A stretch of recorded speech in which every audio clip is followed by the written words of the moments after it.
फिरदौस आशिक अवान साहिबा को आर्ट आता है खबरों में रहने का। अब जो न्यूज मैं आपके साथ शेयर करने लगा हूं, ये अभी तक आपको ना टीवी स्क्रीन के ऊपर नजर आई है और ना ये आपको सोशल मीडिया पे ज्यादातर नजर आई है, जो मैं अब आपसे शेयर करने लगा हूं। फयाजुल हसन चौहान साहब को लगाया था, तो चौहान साहब भी आज जो है वो उनको भी उड़ा दिया गया। मुझे थोड़ी सी और भी कुछ डिटेल्स पता लगी है चौहान साहब के बारे में।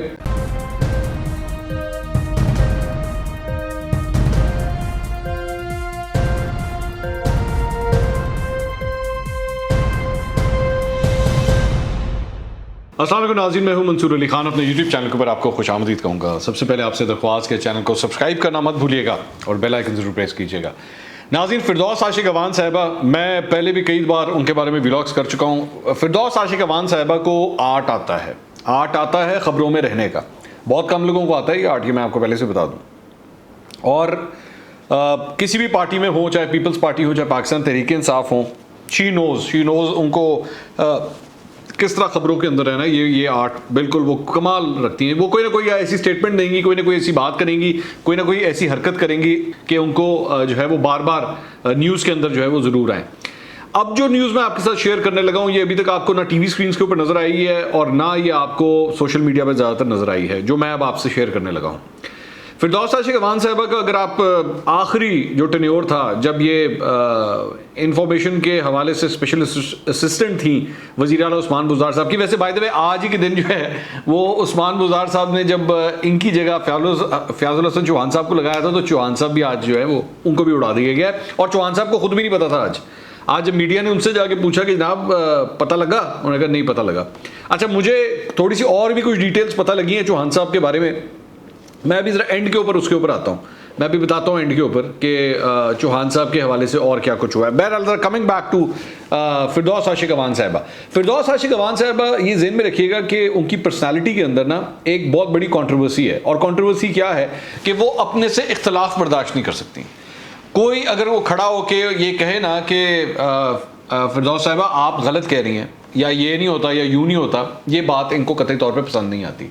और मैं इसकी एग्जांपल आपके सामने रख सकता हूँ। एक दफ़ा ये मेरे टॉक शो में आई थी, उसके अंदर अताउल्लाह तारड़ साहब वहाँ पे मौजूद थे। गर्मी सर्दी हो गई, ऑब्वियसली टॉक शो के अंदर गर्मी सर्दी हो गई। इन्होंने बाद में उस टॉक शो के बाद जो है ना, इन्होंने कहा तारड़ साहब को, अताउल्लाह तारड़ साहब को, कि अब यही हो सकता है कि मैं तुम्हारे मुँह पर थप्पड़ दे मारूँ। ये उन्होंने कहा था, शुक्र है किया नहीं था, लेकिन ये कहा था। बहरहाल वो नहीं हुआ। फिर एक दफ़ा आपको याद होगा कि मुनीफ फारूक साहब जब प्रोग्राम करते थे आपस की बात, तो उसमें अज़मा बुखारी साहिबा से ये लड़ पड़ी थी और अच्छी खासी उसमें भी काफ़ी तू मैं हो गई थी। उसके बाद कल तक जो प्रोग्राम है जावेद चौधरी साहब का, उसके अंदर तो इन्होंने मतलब काफ़ी बदतमीज़ी की थी उनके साथ, कादर खान मंदोखेल साहब के साथ, पाकिस्तान पीपल्स पार्टी के जो रहनुमा है। उसके ऊपर तो इन्होंने कोई नोटिस भी इनको भेजा था फिरदौस आशिक अवान साहिबा को। तो इनको ये आर्ट आता है कि मैंने खबरों में किस तरह रहना है एकदम। हाँ, एक चीज़ तो मैं भूल गया, वो जो असिस्टेंट कमिश्नर थी सियालकोट की, वो जो ब्यूरोक्रेट थी, उनके साथ भी ये लड़ पड़ी थी। उनको भी डांट डूंट दिया था, मीडिया सामने था और ये जो है वहाँ पे लड़ पड़ी थी। तो प्रॉब्लम ये है, she is getting frustrated by the time. इनसे अब मुखालफत बर्दाश्त नहीं होती। और लेकिन ये सारा कुछ जो है, ये जितने एग्जांपल्स मैंने भी आपको थोड़ी देर पहले दिए हैं, Azma Bukhari, Ataullah Tarar Noon league, Qadir Khan Mandokhel Pakistan peoples party, और ये जो क्या नाम है इनका, जो एसी सियालकोट खातून थी जिनके साथ इनकी लड़ाई हुई, वो ब्यूरोक्रेसी थी। तो ये जो कुछ भी लड़ाइयाँ होती रही हैं, ये हमेशा दूसरे लोगों के साथ होती रही हैं, अपनी जमात के साथ लड़ाई नहीं हुई। लेकिन इस बार ये जो अब खबर आई है, वो अपने ही एक सपोर्टर के साथ लड़ पड़ी। जी हाँ, सियालकोट के अंदर ये वाक़या पेश आया और इतलात जो है, जो मुझे खबर मिली है, वो ये है कि ये एहसन बरियार जो भी पिछले दिनों इलेक्ट हुए थे, जिनकी ज़िमनी इंतखाब के अंदर ये जीते थे, तो जिनकी जीत के अंदर भी फिरदौस आशिक अवान का बड़ा हाथ था, वो और ये एक वहाँ का जो लोकल जलसा होता है छोटा सा, ये उसके अंदर शिरकत करने के लिए ये दोनों वहाँ पे गए थे। और मलिक रज़ा वहाँ के इलाके के कोई लोकल हैं, उन्होंने ये जलसा मुनक्किद किया था। वहाँ के मुकामी लोग, सारे गाँव के जितने लोग हैं, वो सारे जो है वहाँ पर आ गए। तो वहाँ पर जो है ये जलसे का आगाज़ किया गया था। अच्छा, हुआ क्या कि जब जलसे का आगाज़ हुआ तो लोगों ने जो है वो अपने मसाइल वहाँ पर बताना शुरू किए फिरदौस आशिक अवान साहिबा को। जब उन्होंने मसाइल बताना शुरू किए और फिरदौस आशिक अवान साहिबा को कहा कि जी आपने किया क्या आज तक हमारे लिए, आपने हमारे लिए क्या क्या मतलब हमने आपको वोट दिया, आपको वोट कितनी दफ़ा वोट दिया, लेकिन आपने हमारे लिए क्या किया है। वहाँ पे कुछ ज़रा नारेबाजी भी शुरू होगी मेरी इतलात के मुताबिक फिरदौस आशिक अवान साहिबा के ख़िलाफ़। उसके बाद फिरदौस आशिक अवान साहिबा ने क्या किया आप खुद ही देखिए। फिल्म नहीं चलनी है थे, एक मिनट ठहर जाओ। ये प्लान्ड फिल्म है थे नहीं चलनी, ये कोई प्लान फिल्म नहीं है। स्क्रीन तो नहीं चलनी है प्लान्ड फिल्म, ये जेड़े प्लान्ड फिल्म चला रहे यार हैं तारक नहीं एक मिनट ठहर चलनी। जाओ। एक मिनट हाँ तारक साहब बैठो। गाल करम क्यों यार एक मिनट गल सुनो यार, एक मिनट यार, एक मिनट यार, एक मिनट गल सुन यार, एक मिनट ठहर यार, खामोश हो जाओ गवर्नमेंट की पॉलिसी यार, खामोश हो जाओ एक मिनट। 21/4 ਤੋਂ ਪਹਿਲੇ ਜਿਹੜੇ ਪਿੰਡ ਨੇ ਉਹਨਾਂ ਦੀ ਉਹ ਇੱਕ ਮਿੰਟ ਖਾਮੋਸ਼ ਹੋ ਜਾਓ।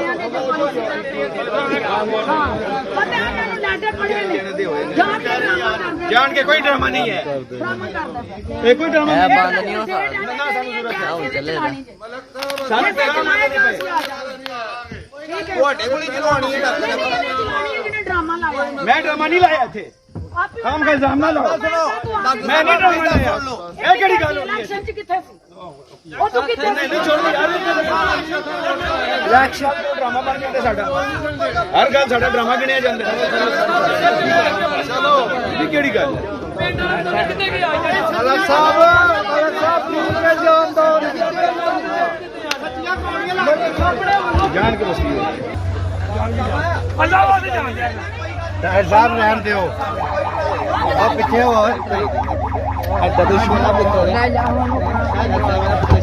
नदियां ते गल्लां बना 36 साल की बनाया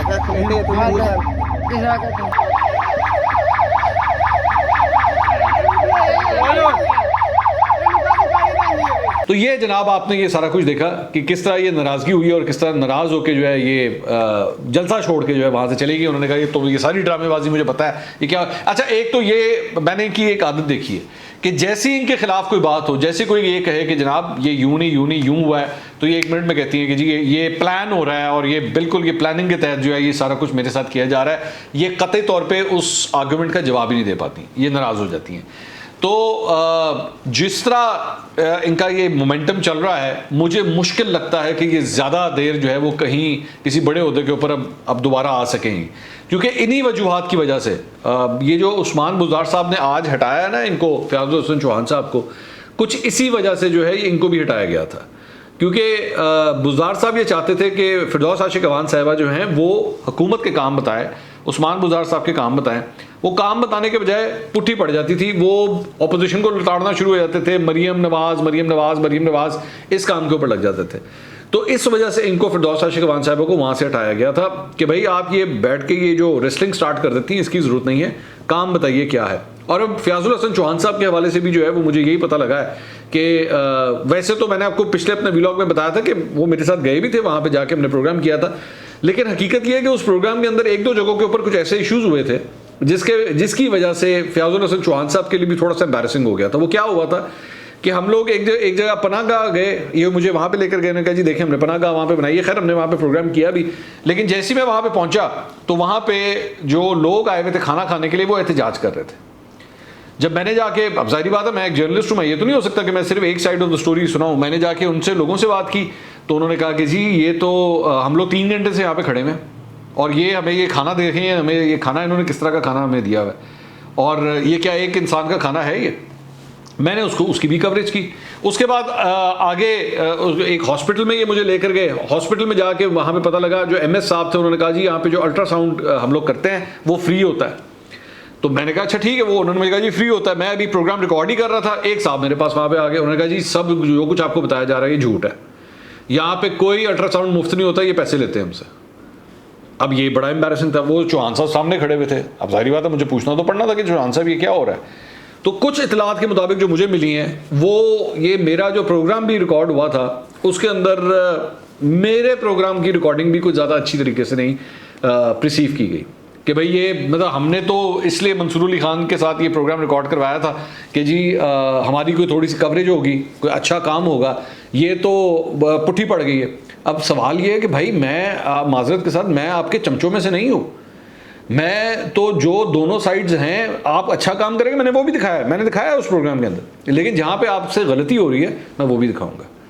तो वो भी एक बड़ी एम्बैरेसिंग सिचुएशन बन गई, क्योंकि नॉर्मली इन लोगों को आदत है फ्रैंकली, और इनको नहीं, सारी हुकूमतों को आदत होती है कि प्रोग्राम को इस तरह का रिकॉर्ड हो गया, अच्छा अच्छा अच्छा अच्छा अच्छा, बहुत अच्छा हुआ, सब कुछ अच्छा हुआ।